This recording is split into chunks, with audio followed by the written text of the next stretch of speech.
Bismillahirrahmanirrahim. Alhamdulillahirabbil alamin wassalatu wassalamu ala asyrafil anbiya'i wal mursalin wa ala alihi wa sahbihi ajma'in. Subhanaka la ilma lana illa ma 'allamtana innaka antal alimul hakim. Rabbi shrah li sadri wa yassir li amri wahlul 'uqdatam min lisani yafqahu qawli. Amma ba'd. Alhamdulillah ala ni'matil Islam, alhamdulillah ala ni'matil iman wa kafa biha min ni'mah. Alhamdulillah, segala puji bagi Allah Subhanahu wa taala. Kita dijadikan umatnya Nabi Muhammad, kita dijadikan pengikutnya Nabi Muhammad, kita dijadikan hamba-hamba yang punya panutan di dalam segala hal, yang mempunyai bentuk-bentuk kemanusiaan sama persis dengan kita. Akan tetapi semua hal yang menjadi sebab kemanusiaannya Nabi dijadikan sama Allah Ta'ala untuk wasilahnya kita nyari pahala.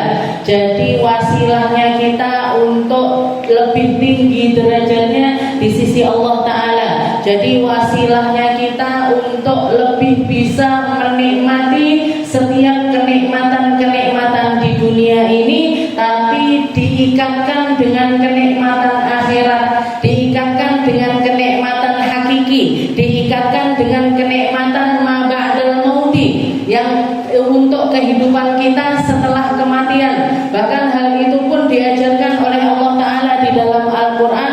Kamu kalau melihat makanan yang kamu rasakan sekarang adalah permulaan dari kenikmatan makanan yang hakiki, yaitu di surganya Allah. Kalau kamu sekarang bisa merasakan nikmatnya minum, maka nikmat minum ini adalah awal mula dari nikmatnya minuman paling menyegarkan di telaganya Nabi Muhammad sallallahu alaihi wasallam. Begitu juga ketika kita melihat api, ya Allah, panasnya api di dunia aja kayak gini, dah neo panasnya api yang ada di neraka. Ya Allah, jangankan api, siang-siang jam 12 siang kita berangkat ngaji, ini tadi dilarang sujudno rodok mendung, okay. Tapi lek biasane teko omah sampai mriki tok wis gobios, okay. Wis keringatan. Ini baru panasnya matahari yang jauhnya bermil-mil dari kita, ribuan mil, ribuan kilometer, bahkan mungkin jutaan kilometer dari kita jauhnya matahari tersebut, tapi panasnya terasa sampai sini. Dah neo panasnya api neraka. Nggak akan ada yang kuat untuk bisa merasakan, nggak akan ada yang sabar, nggak akan ada yang kuat, nggak akan ada yang tidak mengeluh, nggak akan ada yang mampu untuk menahan dengan hal-hal yang mengerikan yang Allah Ta'ala siapkan di dalam nerakanya. Makanya jangan bosan-bosan untuk minta sama Allah Ta'ala, Allahumma ajirna minan nar, Allahumma ajirna minan nar, Allahumma ajirna minan nar. Ya Allah, jauhkan saya dari neraka, jauhkan saya dari neraka. Jangan sampai jadi orang yang ngicipi neraka, jangan sampai jadi orang yang tergelincir di neraka, jangan sampai jadi orang-orang yang berhak untuk masuk ke dalam neraka. Selamatkan ya Allah, selamatkan ya Allah. Selamatkan. Jadi semua hal yang sekarang ini kita nikmati, yang sekarang ini ada di sekitaran kita, semuanya adalah ayatun min ayatillah. Semuanya adalah bukti-bukti kemahakuasaannya Allah Ta'ala, dan kekuasaan ini akan diperpanjang sampai ke hari akhirat nanti. Akan diperpanjang sampai ke hari akhirat nanti. Tinggal sing ditoto apa nih? Yang ditata apanya? Hidup kita akan terus berjalan. Kita taat, tidak taat, hidup kita akan terus berjalan. Umur kita akan terus bertambah. Sing dibenakne nopo nih? Yang dibenahi itu apanya? Dua hal. Dua hal yang perlu kita perbaiki. Yang pertama adalah niat. Yang pertama adalah niat, dan yang kedua adalah tata cara hidup. Jadi yang pertama yang kita rubah adalah niatnya kita. Niate awake dhewe ngaji apa, niate awake dhewe pergi apa, niatnya kita sedekah apa, niatnya kita jalan apa, niatnya kita makan minum apa, niatnya kita bangun rumah tangga apa. Karena kalau kita lihat sekarang ini orang mindset di dalam hal-hal kehidupan ini digeser pelan-pelan sama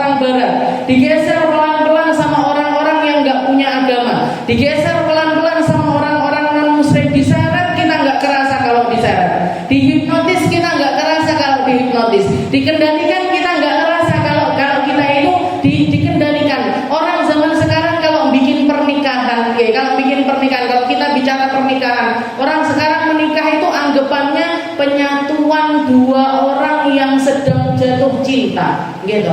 Wih ceritane Cinderella, sepatunya ceblok, delok-delokan, dansa-dansa, nyanyi-nyanyi, baru balik neh, gitu. Nanti setelah itu nikah itu kayak jadi puncaknya cinta mereka berdua ini. Nikmat paling indahnya adalah pernikahan. Padahal enek Cinderella season kedua, pegatan Cinderella. Insya Allah. Lebih dibangunnya karena melihatnya pangerannya ganteng, istrinya cantik, pangerannya rumahnya besar, mewah, pengawalnya banyak, hartanya banyak, gitu. Itu yang dipandang, itu yang dilihat. Padahal kalau kita mandang pernikahan dengan cara yang semacam ini, nggak mungkin awet, nggak mungkin awet. Wong ayu karo wong ayu dadi manten, menikah misalkan, istrinya cantik, suaminya ganteng, dadi manten, menikah mereka, menikah. Itu kira-kira kecantikan dan kegantengannya ini untuk mempertahankan rumah tangga ini awetnya berapa lama kira-kira? Paling setahun 2 tahun, paling setahun 2 tahun. Kenapa? Kalau setiap hari sing didelok panggah kuwi, panggah walet enggak? Kayak pian misalkan bendino masak lodeh, terong lodeh, tempe lodeh, napa malih? Tewel, bendino lodeh, bojone mesti komplain. Iki kok panggah lodeh ae.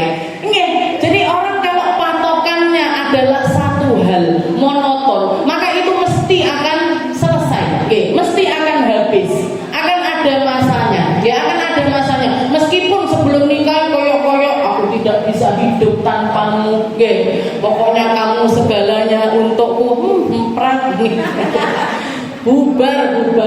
Kalau patokan satu-satunya cuma fisik ataupun juga wajah. Begitu juga dengan harta, wong sugih entuk anake wong sugih, entuk anake orang kaya raya, orang kaya raya. Kalau kita masuk ke dalam kehidupan yang enggak sesuai dengan kita, akan banyak hal yang butuh untuk ditekan. Jadi kalau misalkan patokannya kenikmatan itu di dalam kekayaan, kenikmatan itu di dalam kecantikan, kenikmatan itu entek, selesai. Jadi konsep pernikahan yang diinginkan oleh Allah Ta'ala ini seperti apa? Seperti yang dikatakan oleh Allah Ta'ala, wa ankihul ayama minkum wassalihina min ibadikum wa imaikum. Kalau mau nyari, kalau menikah, menikahlah kalian, cari pasangan-pasangan hidup, digoleki sing piye, yang gimana, yang kita cari ini yang gimana, yang baik-baik, yang soleh-soleh, yang baik-baik, yang soleh-soleh. Ketika Sayyidina Hasan Al-Basri ditanya sama seseorang, ada seorang laki-laki datang, ya wahai imam, saya punya seorang putri, saya punya seorang anak perempuan, sudah masuk usia pernikahan, dilamar sama 3 orang laki-laki, yang satu anaknya pejabat, yang satu anaknya pengusaha kaya, yang satu anaknya orang biasa. Yang satu anaknya pejabat, satunya anaknya orang kaya, satunya lagi anaknya orang biasa-biasa saja. Biayyihim, sama anaknya siapa? Putri saya ini harus saya nikahkan dengan siapa dari 3 orang ini tadi? Katanya Sayyidina Hasan Al-Basri, yang paling soleh di antara mereka. Lek sing soleh anaknya pejabat, ya dirabekne karo sing anaknya pejabat. Lek sing soleh anaknya orang kaya, dinikahkan sama anaknya orang kaya. Kalau yang soleh anaknya orang biasa-biasa, nikahkan sama anaknya orang biasa ini tadi. Kenapa kok kesolehan yang dijadikan patokan? Katanya beliau, nanti kalau misalkan laki-laki itu akhirnya mencintai anakmu, dia akan menghormatinya bagaikan ratu. Kalau misalkan di dalam rumah tangga itu dihadirkan rasa cinta oleh Allah Subhanahu wa Ta'ala, maka ini adalah puncaknya kenikmatan. Anakmu akan dihormati dengan penghormatan yang luar biasa. Tapi kalau ternyata Allah Ta'ala tidak menghadirkan kecintaan di dalam hati laki-laki tersebut, kalau di dalam pernikahan itu ternyata nggak ada rasa cinta di dalamnya, tidak akan menyakiti putrimu. Jadi orang soleh itu untuk nyakiti hewan aja nggak tega, apalagi nyakiti perempuan. Untuk nyakiti sesuatu yang di luar keluarganya aja dia nggak mampu, apalagi nyakiti yang jadi keluarganya dia. Jadi yang dicari yang paling soleh. Lah wong saiki kan akeh nyanyi, yo lek iso yo sing sugih, yo lek iso sing wis duwe omah, lek iso akhirnya ndak rapi-rapi. Akhirnya enggak nikah. Di dalam hadis Nabi Muhammad mengatakan an-nikahu sunnati, faman raghiba an sunnati falaisa minni. Nikah itu sunnahku, yang enggak setuju. Jadi di sini Nabi Muhammad mengatakan faman raghiba an sunnati. Kalau terjemahannya biasanya mengatakan barang siapa yang enggak mau nikah, maka dia bukan golongan aku. Para ulama mengatakan yang dimaksud enggak mau nikah di sini bukan orang yang enggak menikah, bukan. Tapi yang enggak setuju dengan konsep pernikahannya Allah Subhanahu wa Ta'ala, yang enggak setuju dengan tata cara pernikahan yang disiapkan oleh Allah Subhanahu wa Ta'ala. Jadi urusan orang mau nikah ataupun enggak mau nikah, itu bukan orang menikah atau tidak menikah, itu urusannya di luar ke prinsipnya mereka di dalam konsep pernikahan ini. Karena banyak di antara ulama kita juga yang enggak menikah. Banyak di antara ulama-ulama kita itu memilih. Imam Nawawi mboten nikah. Imam Nawawi yang ngarang Riyadhus Shalihin, yang ngarang kitab-kitab hadis besar-besar, niku sampai akhir hayatnya beliau tidak menikah. Ketika ditanya kenapa kok enggak menikah, kenapa kok beliau itu memilih untuk menyendiri sampai akhir umurnya, katanya beliau karena urusan agama ini menjadi sesuatu yang saya enggak mampu menduakannya. Jadi nggak iso menduakan urusan agama. Waktu saya sudah habis di sini, pikiran saya sudah habis di sini, waktu saya sudah habis, harta saya dihabiskan di dalam keilmuan. Kalau misalkan nanti saya menikah, justru malah pasangan hidup saya ini nggak keramut, nggak iso tak perhatekne, nggak bisa saya menunaikan hak-haknya perempuan tersebut. Akhirnya beliau nggak menikah. Tapi apakah masuk di dalam bukan golongannya Nabi ini tadi? Boten. Jadi urusannya adalah menikah itu pilihan, tidak menikah itu juga pilihan. Tapi jangan sampai nggak setuju dengan konsep pernikahan ala Nabi Muhammad Sallallahu Alaihi Wasallam. Apa konsep pernikahan ala Nabi? Nikah niate tinggi ibadah. Nikah tujuannya bukan untuk nyari aku ben nenek sing ngopeni, aku ben nenek sing ngeramut, aku ben nenek sing nafkahi, aku ben apalagi sampai cuma sekedar ben jereke wong aku yo rabi, ben jereke wong aku. Nah, ini cuman istilahnya cuman sekedar itu nggih. Rabi mek ben ndak dadi omongane wong, ben ndak dadi gunjingannya orang dan lain sebagainya. Ini niat-niat yang sangat remeh sekali. Ini niat-niat yang sangat kecil sekali. Jadi kalau misalkan kita nikah niatnya untuk ibadah, enggak menikah pun niatnya juga untuk ibadah. Jadi kabeh jeluntrungane kemana? Wa ma khalaqul jinna wal insa illa liya'budun. Katanya Allah Ta'ala, saya ciptakan manusia ini laki, perempuan, dewasa ataupun kecil, semuanya tujuannya agar mereka itu menjadi para hamba-hamba yang menyebar di buminya Allah Ta'ala, menghidupkan ibadah di semua tempat, menghidupkan sujud di semua tempat, menghidupkan rukuk di semua tempat, menghidupkan kebaikan di semua tempat. Jadi tujuannya Rabi ini ibadah, bukan untuk yang lainnya, bukan untuk yang lainnya, bukan untuk istilahnya jadi wis pokoknya wong rapi aku yo rapi. Kalau di negeri barat, di negeri-negeri sekarang malah orang rata-rata nggak nikah. Nggone Korea, nggone Jepang, dianggapnya ribet. Wong ngurusi urip dhewe ae ribet katanya. Nanti kalau nikah sik kudu ngopeni maratuwane, sik kudu ngopeni IP-IP-ne, akhirnya banyak yang nggak nikah. Sampai sekolah-sekolah TK-TK itu banyak ditutup di Korea, di Jepang, di Cina, ditutupi podoan. Karena orang memilih untuk nggak menikah, kalaupun menikah pilih nggak duwe anak.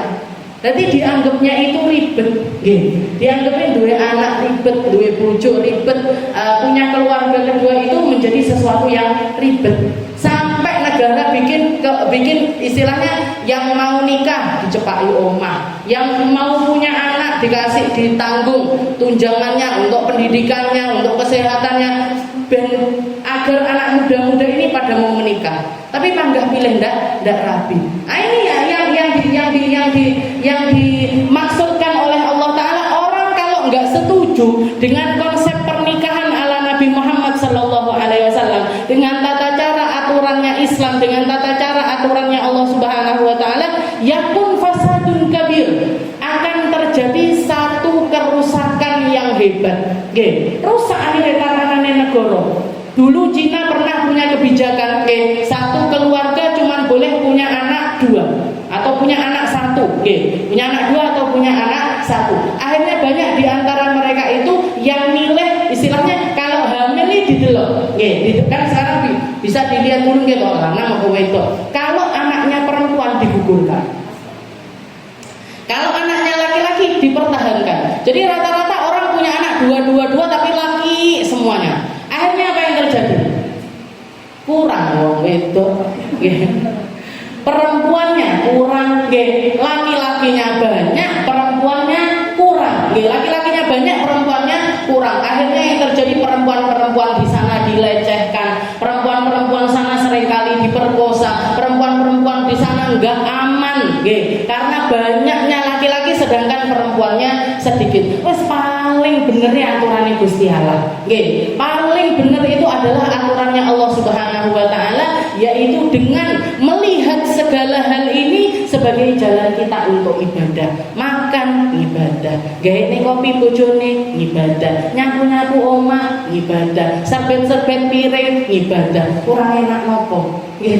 Penak banget dari umatnya Rasulullah Sallallahu Alaihi Wasallam. Kita lanjutkan pembahasan kita di dalam kitab Bidayatul Hidayah ila an qala al-muallif rahimahullahu taala wa nafa'ana bi ulumi fid dharain fa illam yanwi sahhat salatul ma'mumin idza nawaw al-iqtida'u bihi wa nalu fadlal qudwah.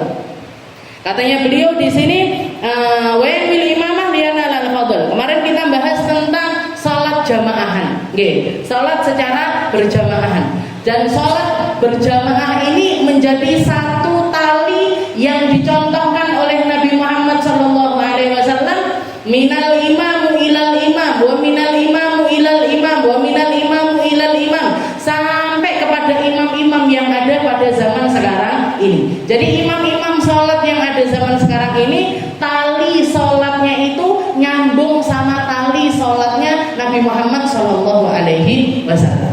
Begitu juga dengan makmumnya, makmum minal makmumin Nabi ilal makmum, wa minal makmum ilal, dari mulai makmum yang makmuman bersama Nabi Muhammad kepada yang zaman setelahnya, zaman setelahnya kepada setelahnya sampai zaman sekarang ini. Dan kalau dilihat Nabi Muhammad itu semenjak pertama kali beliau diajarkan oleh malaikat Jibril untuk melaksanakan sholat, beliau melaksanakannya secara berjamaah dengan malaikat Jibril, dan sampai akhir hayatnya nggak pernah melakukan sholat wajib dewean, selalu berjamaah. Selalu berjamaah. Awal 2 hari pertama setelah Isra Mi'raj yang jadi imamnya Nabi malaikat Jibril datang di awal-awal waktu sholat. Jadi duhur pas matahari tergelincir sedikit itu datang malaikat Jibril ngimami sholat duhur. Asar, bayangan bendanya setara dengan bendanya naik sedikit, datang waktu asar. Maghrib datang waktu maghrib, isya subuh, di awal-awal waktu. Hari kedua datang di akhir-akhir waktu. Duhur meh asar, asar meh maghrib, maghrib meh isya. 2 hari berturut-turut itu sholat berdua dengan Nabi Muhammad Sallallahu Alaihi Wasallam. Setelah selesai sholat subuh hari kedua, beliau mengatakan, malaikat Jibril mengatakan, ya Muhammad, inna sholatu ma bainahuma. Wahai Muhammad, sholatmu bisa kamu lakukan di antara 2 waktu kemarin dan hari ini. Jadi sholat duhur mulai jam sekian sampai jam sekian, asar jam sekian sampai jam sekian, maghrib itu diajarkan sama malaikat Jibril. Nah, semenjak hari itu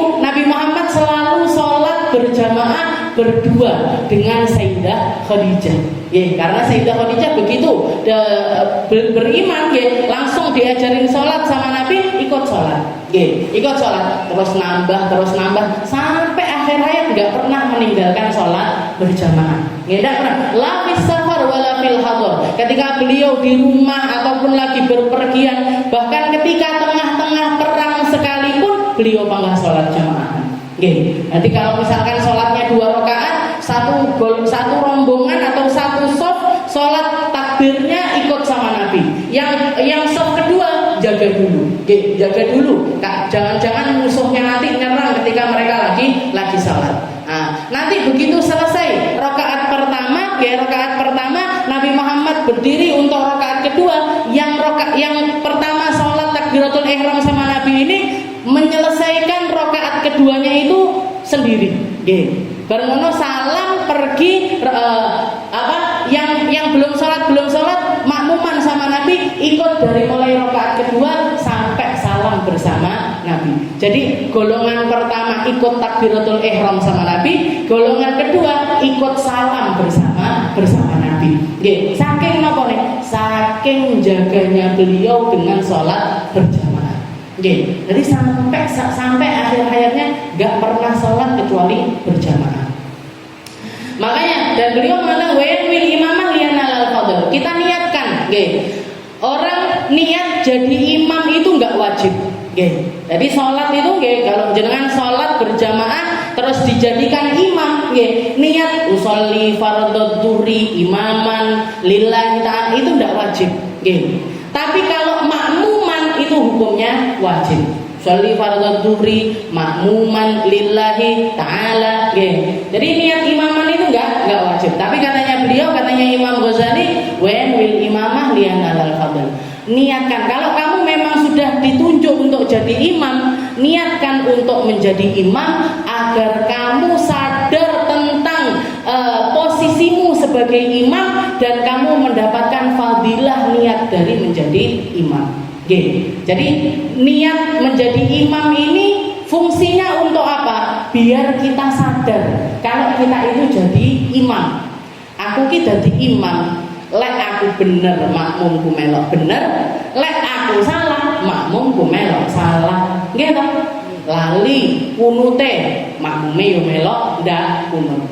Lupa suratnya makmume melok ndak baca surat. Lupa tasyahud awalnya makmumnya ikut nggak tasyahud. Pokoknya salahnya imam jadi salahnya makmum.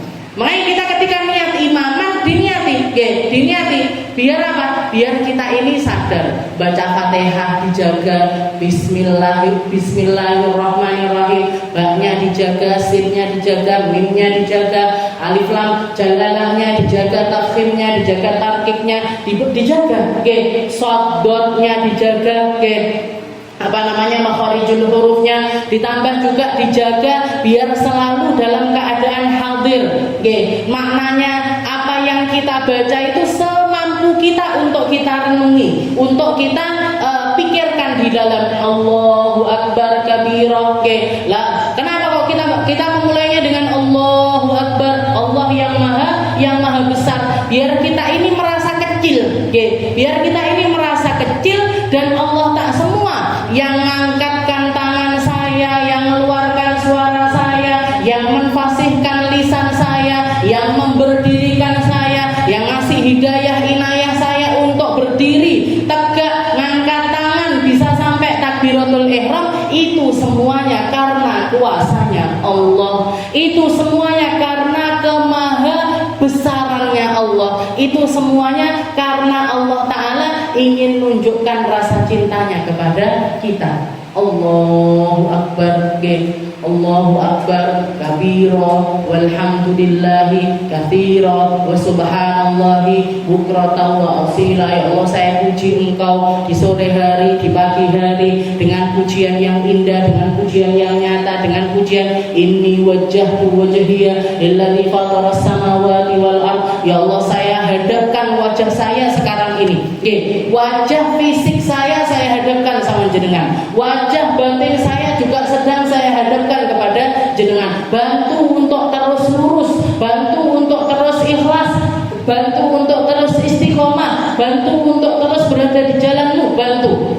Oke, jadi ketika kita baca ini wajah tu wajhiyah, kalau benar-benar kalau serius niki akan tumus jaga kita sampai sholat kita selanjutnya. Oke, sampai waktu kita keluar dari sholat, keluar dari sholat dan ruhnya sholat tetap ikut bersama kita. Nah, di dalam Al-Quran ada kalimat yang Allah Ta'ala mengatakan alladzina hum ala salatihim daimun, mereka-mereka yang terus-terusan sholat.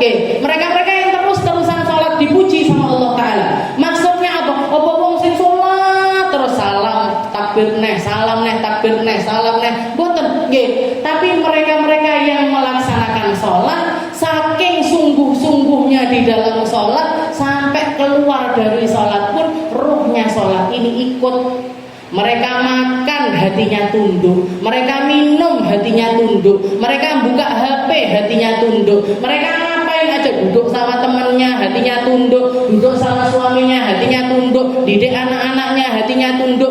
Daimus sholat, orang yang selalu sholat, bukan fisiknya yang selalu sholat, tapi ruhnya yang selalu sholat. Banyak di antara ulama kita itu yang sampai ke tingkat seperti itu, sampai ke tingkat seperti itu.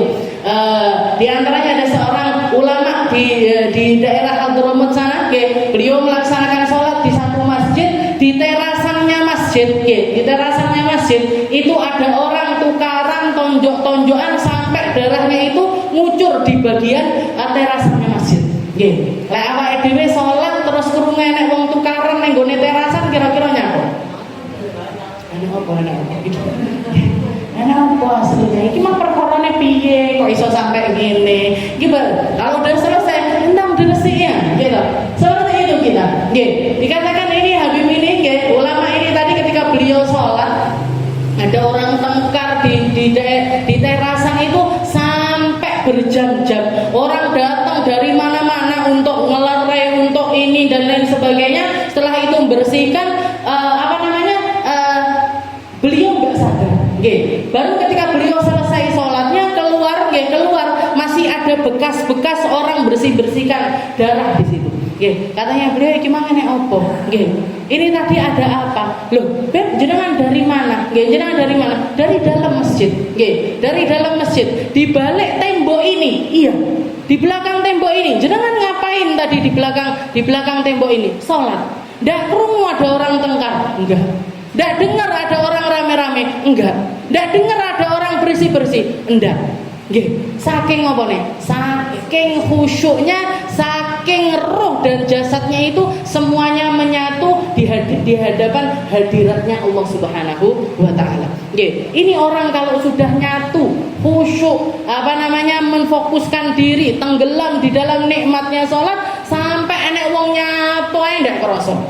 Sayyidina Ali Zainal Abidin omahnya habis kebakar, habis selesai kebakar, sak rumah ini habis semuanya. Beliau sholat di tengah-tengah, dijaga sama Allah Ta'ala. Salam yang keluar pertama kali, iki mang enek opo?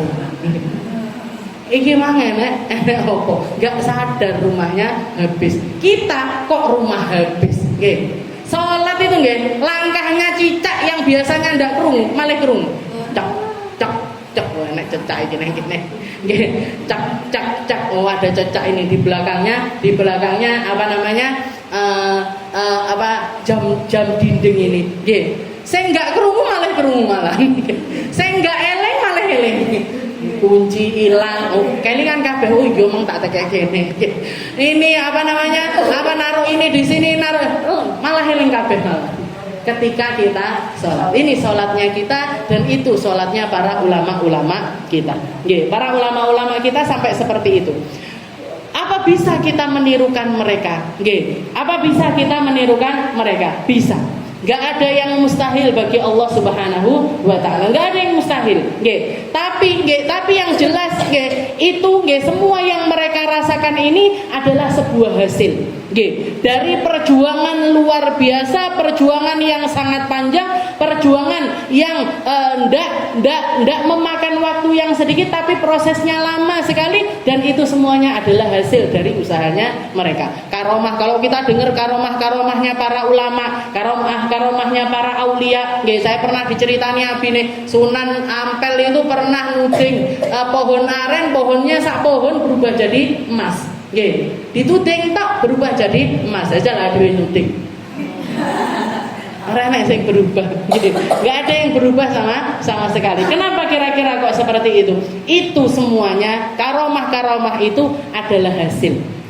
Hasil dari sebuah perjalanan panjang, perjalanan sulit, kuatnya iman, kuatnya Islam, kuatnya akidah yang sampai membuat mereka itu dekat di sisi Allah Ta'ala, sehingga Allah Ta'ala mampu memberikan apapun kepada mereka.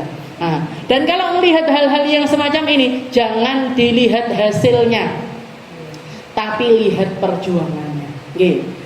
Selama kita ada di dalam perjuangan yang sama, selama kita ada di dalam perjuangan yang sama, nanti terserah Allah Ta'ala mau ngasih keramat seperti keramatnya mereka, atau menyembunyikan keramat itu dan dikirimkan semuanya untuk kita nikmati di alam akhirat nanti. Karena tidak harus semuanya itu ditampakkan sama Allah Ta'ala di dunia. Berapa banyak para ulama mengatakan kam min masyhur min barakatil mastur. Berapa banyak orang-orang yang terkenal, orang-orang yang dikenal tentang kebaikannya, tentang akhlaknya, itu disebabkan karena berkahnya mereka-mereka yang memilih untuk bersembunyi, memilih untuk tidak tampak, memilih untuk nggak kelihatan. Jadi orang, kalau kita dikasih yang masyhur-masyhur, itu adalah barokah dari perkara-perkara yang mastur, dari perkara-perkara yang nggak kelihatan. Ketika kita dikasih anugerah sama Allah Ta'ala, dikasih anugerah untuk di tempat kita dekat sama ulama, tempat kita dekat sama pengajian, tempat kita banyak golongan-golongan kebaikan, banyak tempat-tempat untuk kita nyari kebaikan di tempat-tempat tersebut, itu semuanya adalah hadiah dari Allah Ta'ala yang ditampakkan berkat dari perkara-perkara yang enggak tampak. Apa yang enggak tampak? Dongone wong tuwek-tuweke awake dhewe. Ikhlasnya orang tua-tua kita dahulu. Tulusnya orang tua-tua kita dahulu sama Allah Ta'ala dikasih hadiah. Ini loh, neng kene panggone, neng kene panggone, neng kene panggone. Tapi ini semuanya enggak terjadi begitu saja, kecuali karena ada sesuatu yang disembunyikan sama Allah Ta'ala sebelum adanya semua perkara tersebut. Jadi dilihat awalnya, jangan dilihat akhirnya. Aku yo melek keramat kaya wong kuwi. Ben cepet piye? Udahlah ini dukun. Pergi aja ke tukang sihir, belajar sihir. Sendok lurus dibengkokne iso, gitu. Melek miber, iso ngelewati tembok, lewati tembok. Enggak semuanya hal-hal yang seperti itu adalah karomah. Bisa jadi adalah sihir, bisa jadi adalah istidraj, bisa jadi adalah istilahnya dilulu sama Allah Ta'ala. Dilulu ataupun juga bahkan penghinaan. Kayak ketika zamannya Nabi Muhammad SAW ada seorang nabi lain, nabi yang ngaku-ngaku sebagai seorang nabi, namanya Musailamah Al-Kadzab. Musailamah Al-Kadzab ini ada pengikutnya, ada pengikutnya, punya ayat-ayat gian. Kalau suratnya kita ada surat Al-Fil, alam taro kaifa fa'ala rabbuka bi ashabil fil, nyeritakan tentang kisah ashabul fil, orang tentara gajah yang mau menghancurkan Ka'bah. Sama Allah Ta'ala dikirimkan toiron ababil tarmihim bihijaratin min sijil, didatangkan burung-burung ababil yang lemparkan mereka dengan batu-batu dari neraka sijil. Kan ceritanya bagus banget. Musailamah Al-Kadzab nggih duwe surat Al-Fil nggih. Tapi ngeten, Al-Fil wa ma adraka mal fil huwa hayawan jismuhu kabir wa udunuhu kabir wa khurtumuhu tawil. Gajah, tahukah kamu apa itu gajah? Hewan yang badannya besar, kupingnya gede, imotone cilik, ininya belalainya panjang nih. Nggih, iki surate Musailamah Al-Kadzdzab nyeritane dadi lagune bocah TK. Nggih. Gajah apa itu gajah ngoten. Nggih. Jadi dihinakan sama Allah taala. Nggih, dihinakan sama Allah taala. Ketika ada salah seorang ada nyampe ke telinga mereka kisah salah seorang sahabatnya Nabi yang ketika peperangan matanya ini ketancep panah. Nggih. Akhirnya ketika panah ini sudah nancep di mata, ditarik sekalian sampai bola matanya ikut keluar. Nggih, bola matanya itu ikut keluar tapi nggak lepas, nggih, nggak lepas, nggak copot. Urat-uratnya masih gelantung di sini. Jadi bola matanya ini ngelewer teng mriki. Nggih. Datang ke Nabi Muhammad SAW, ya Rasul, mata saya lepas. Oke, katanya Nabi, isbir, katanya Nabi sabar, walakal jannah, kamu akan dapat surga. Ngenyang nih, sahabat ini ngenyang. Ya Rasul, tapi saya masih muda, belum nikah. Ini kalau orang tak lamar, motoku cepet ngeten, kok ndak gelem. Sama Nabi Muhammad ketawa. Setelah itu diludahi, dimasukkan kembali. Balik seperti sedia kala. Nggih, tadi bisa ngelihat lagi. Bahkan sahabat tersebut mengatakan mata yang pernah dibenahi sama Nabi Muhammad ini sampai akhir hayat nggak pernah sakit mata. Lebih jelas daripada yang sebelahnya. Nggih, sampai tua tetap bisa dipakai ngelihat. Nggih. Salah seorang pengikutnya Musailamah ini datang ke Musailamah, nggih, milo Muhammad benakne motone sahabatnya. Ini ada orang buta di antara pengikutmu, tolong sembuhkan juga kayak Allah Taala nyembuhkan lewat perantara Nabi Muhammad SAW. Katanya Musailamah, ya sini, nggih, buta sebelah, nggih, buta sebelah. Didoni sama Musailamah, nggih, didoni sing buta ini tadi didoni. Yang diludahin yang buta, nggih. Sing waras melok ndak ketok.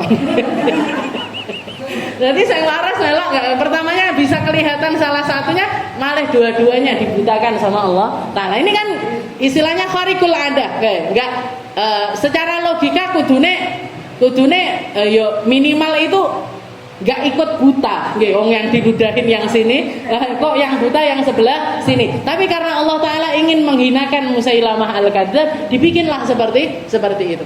Jadi hal-hal yang luar biasa itu kadang-kadang macam-macam bentuknya. Ada kalanya karomah, ada kalanya mukjizat, ada kalanya irhasat, ada kalanya istidraj, ada kalanya ihanah, semacam ini. Jadi jangan dilihat hasilnya, tapi lihat prosesnya.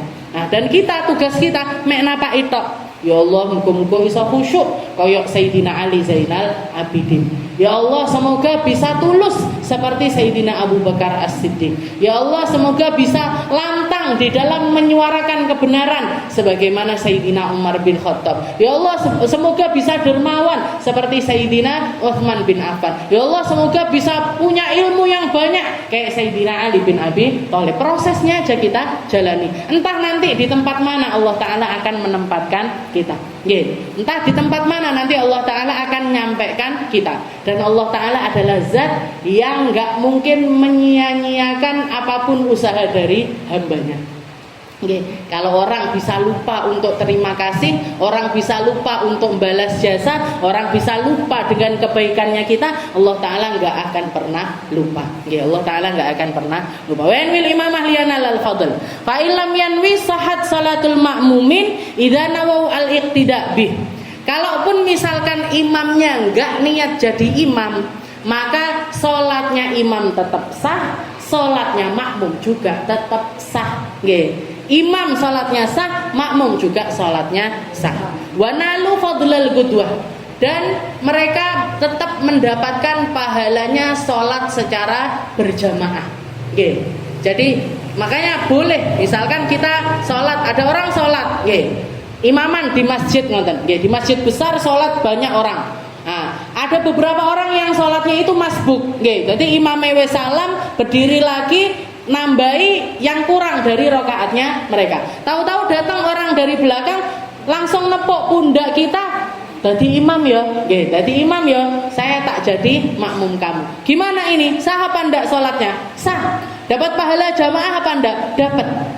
Walaupun imamnya ndak niat jadi imam, dia niatnya jadi makmum, tetap sah sholatnya dan tetap dapat pahalanya sholat berjamaah. Yang nggak dapat pahalanya sholat berjamaah itu kalau model sholatnya imam dengan sholatnya makmum itu berbeda. Model sholatnya imam sama model sholatnya makmum itu berbeda. Di situ baru nggak sah yang namanya sholat berjamaah. Kayak gimana misalkan imamnya sholat misalkan di perjalanan imam kita pergi dari rombongan dari Tulungagung ke Surabaya, misalkan bareng-bareng ziarah dari Tulungagung ke Surabaya. Saya mengatakan, Bu, nanti kita sholat jamaahan. Tapi karena kita sholatnya masih di area Tulungagung, misalkan di Masjid Ngantru apa piye, masih di area Tulungagung. Karena kita sholatnya masih di area Tulungagung, nanti ditamamkan duhure 4, asarnya 4 tapi dijamak. Misalkan saya pemimpinnya, saya ngomong gitu, Bu, nanti sholatnya jamaahan, tapi tamam 4-4, tapi tamam 4-4. Ada beberapa orang dari rombongannya kita yang nggak ngerti informasi. Akhirnya dia ikut sholat, tapi niate kosor, duhure loro, asare loro. Imamnya sholat 4 rakaat, makmume sholat 2 rakaat. Nah ini yang nggak sah. Sholat kayak gini yang tidak sah. Kenapa? Karena model sholatnya berbeda. Model sholatnya itu berbeda. Tapi selagi sholatnya itu sama, sah. Sah-sah saja. Misalkan yang sama, misalkan lagi seperti apa? Saya jadi imam, saya sholat duhur tak jamak sama asar, tapi sudah selesai duhurnya. Saya sholat yang kedua yaitu sholat asar. Datang beberapa orang baru wudhu, langsung melok makmuman. Mereka niatnya sholat duhur, saya niatnya sholat asar. Gimana ini hukum sholatnya? Sah. Kenapa? Karena model sholatnya tetap sama. Jadi selama model sholatnya itu sama, maka sah makmuman antara imam dengan makmum. Nah, yang nggak sah, batal, istilahnya batal sholatnya makmum kalau model sholatnya itu berbeda. Kalau model sholatnya itu berbeda. Bahkan kalaupun misalkan sama di sebagian dan berbeda di sebagian yang lain, maka hukumnya tetap sah.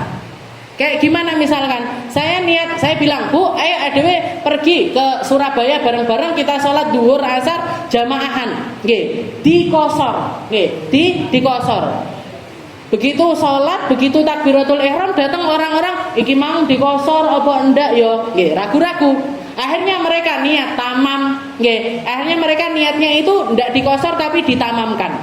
Imam sholatnya 2-2, makmumnya sholatnya 4-4. Gimana hukumnya? Sah.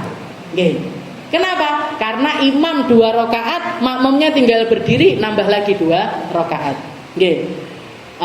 Jadi imamnya 2 rakaat, salam, imamnya karena niatnya kadung tamam, berarti berdiri lagi, nambahi lagi 2 rakaat. 2 rakaatnya bareng imam, 2 rakaatnya sendiri dihukumi sholat biasa. Gimana hukumnya? Sah.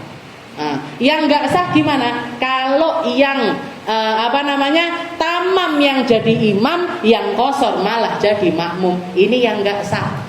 Kenapa? Karena imamnya sholatnya 4, istilah imamnya sholatnya 4 rakaat, makmume malah 2 rakaat. Jadi imamnya tasyahud awal, makmume salam. Nah ini yang nggak sah. Jadi patokannya sholat jamaahan itu yang sah itu gimana? Selama modelnya itu sama, sholat jamaahannya tetap sah. Bahkan pernah saya diceritani, kakaknya Ustazah Halimah Al-Idris itu pernah beliau dakwah di kalangan anak-anak pang-pang, anak-anak yang nggak pernah sholat, yang keleleran di jalan-jalan itu dikelompok nih dijak ngaji. Akhirnya ketika masuk Ramadan dijak sholat taraweh. Begitu salat tarawih hari pertama, hari kedua, ada beberapa orang yang ngomong sama Habibnya itu, Beb, ini lo makmume jenengan nih ikut tarawih tapi ndak tahu sholat subuh. Sholat 5 waktu ndak, tapi poso, tapi tarawih. Jadi tarawih nggih tapi subuh zuhur asar maghrib isya mboten. Nggih. Kan aneh gitu. Akhirnya ditanya sama Habibnya itu, memangnya bener? Nggih, Beb, kita ikut tarawih aja tapi nggak pernah sholat. Katanya Habibnya, ya udah, mulai sekarang kita sholat tarawih, tapi saya niat tarawih, kalian semuanya niat qodok subuh. Nggih. Niat qodok subuh. Jadi imamnya niatnya sholat sunnah, makmumnya niat sholat wajib. Niat sholat wajib qodok subuh.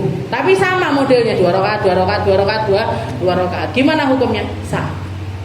Kenapa? Karena model sholatnya itu sama. Karena model sholatnya itu sama. Tapi keafdoliahannya berbeda. Yang paling sempurna yang gimana? Makmum, imam sama modelnya, sama niatnya, sama kefarduannya atau kesunahannya, dan dari awal sampai akhir ngikuti secara sama. Itu yang paling sempurna. Wa nalu fadlal qudwah wa yusirru bi du'ail al istiftah wa ta'awud kal munfarid. Juga dianjurkan untuk kalau kita jadi imam ataupun makmum, yusir fi qiraatil istiftah. Doa iftitah itu selalu dibaca sirron. Sir itu cilik suaranya, cilik, pelan, dipelankan suaranya. Wa ta'awud kal munfarid. Begitu juga a'udzubillahnya. A'udzubillahi minasyaitonir rajim niku sunnahnya pelan aja, enggak usah dibanter nih. Enggak usah a'udzubillahi minasyaitonir rajim, bismillahirrahmanirrahim, boten sunnah. Sunnahnya yang dikeraskan mulai dari mana? Dari bismillahirrahmanirrahim. Itu pun wajhar bil Fatihah wa surah fi jami'is subuh wa aulatai al maghrib wal isya wa kadzalikal munfarid. Itu pun Fatihah ini sunnah untuk dikeraskan cuman di waktu subuh, salat maghrib sama salat isya di 2 rakaat pertama. Yang lainnya semuanya sunnah pelan semuanya. Kenapa? Karena ngikuti zaman ketika Nabi Muhammad SAW masih tinggal di negeri Mekah.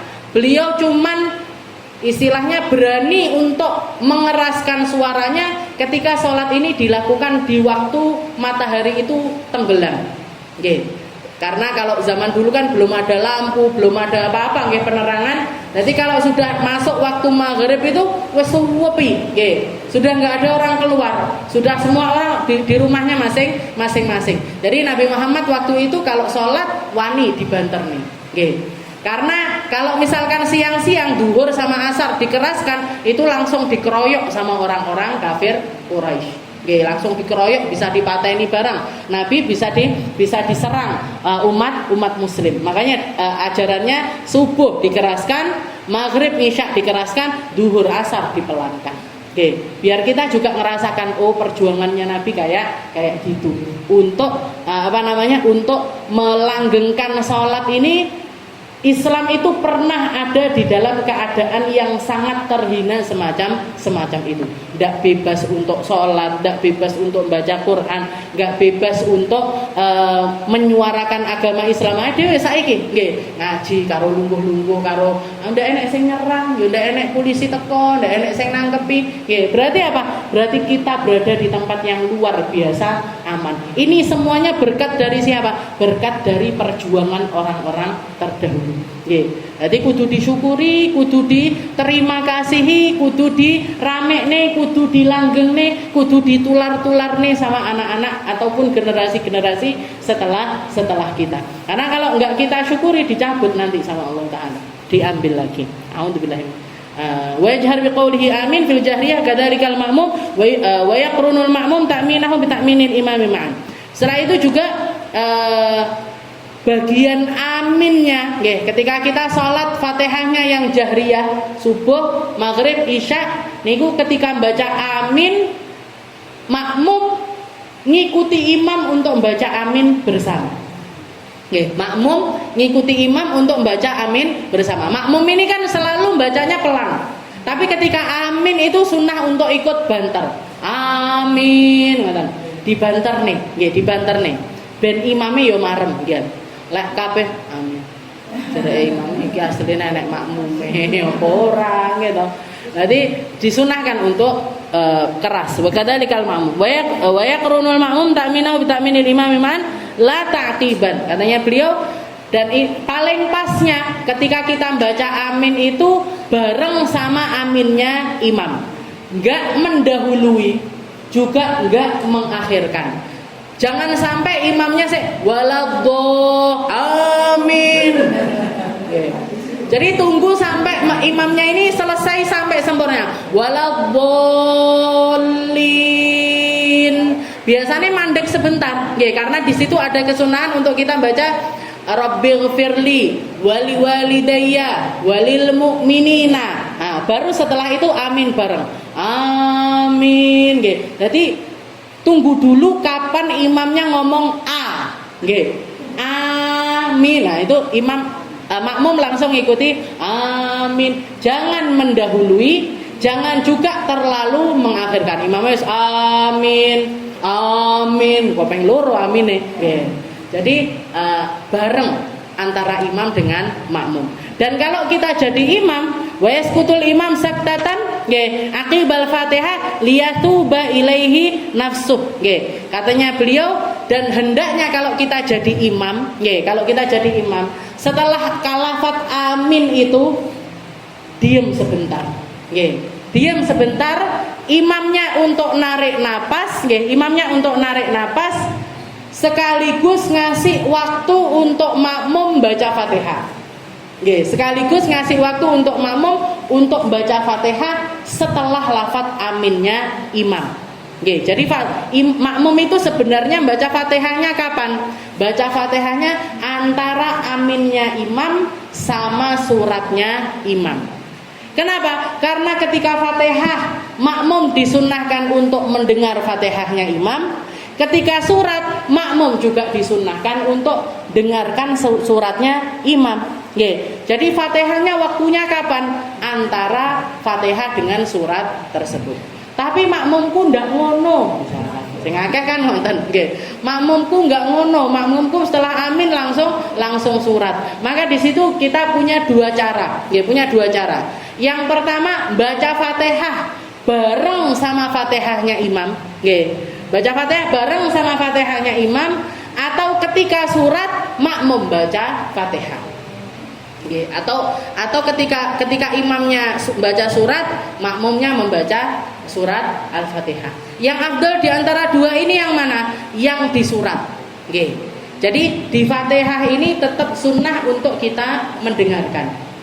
Kalau ternyata setelah Fatihah waladhdallin amin langsung bablas surat, ketika surat itu kita baca Fatihah. Wa yaqra'ul ma'mumul Fatihah fil jahriyah fi hadhihi sakta liyatamakan minal istima' inda qiraatil imam. Jadi makmum baca Fatihah di waktu tersebut, di waktu jeda tersebut, agar bisa tetap mendengarkan Fatihah serta surat dari imam. Wallahu a'lam bishawab. Insyaallah kita lanjutkan di pertemuan